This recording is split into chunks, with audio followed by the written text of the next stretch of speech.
আসসালামু আলাইকুম, welcome to life with me. আবারও একটা ছোট ব্লগ নিয়ে হাজির হয়েছে আপনাদের সামনে।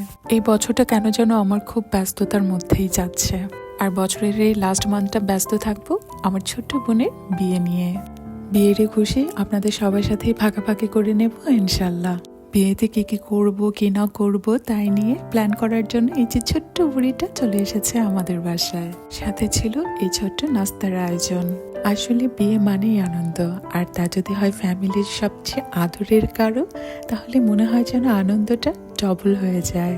আর এদিকে আমার ছোট্ট পাখিটা ডোনাট খেয়ে একদম ছোট্ট একটা ক্যাটি হয়ে গেছে। সবাই মাশাআল্লাহ বলতে ভুলবেন না। এরপর আমরা সবাই মিলে চলে গেলাম শপিং এ। হলুদ, মেহেদি, বিয়ে, বৌভাত সবকিছু মিলে শপিং এর একটা লম্বা লিস্ট ছিল আমাদের হাতে। আর এইসব বিয়ে বাড়ির শপিং সবাই মিলে একসাথে করাটা আরেকটা আনন্দ। আপনারা সবাই আমার বোনটার জন্য অনেক বেশি বেশি করে দোয়া করে দেবেন। আসলে ভাবলেই অবাক লাগে আমাদের এই ছোট্ট বোনটা কত দ্রুত চোখের সামনে এত বড় হয়ে গেল। মাঝে মাঝে মনে হয় এই সেদিনই ওকে পায়ে নিয়ে নিয়ে ঘুম পাড়াতাম, ওকে গল্প শোনাতাম। আল্লাহ যেন সব মনের ইচ্ছা পূরণ করেন, আমিন। সব প্ল্যান, শপিং, ব্যস্ততার পর আমরা সবাই মিলে চলে গেলাম একদিন ডিনারে।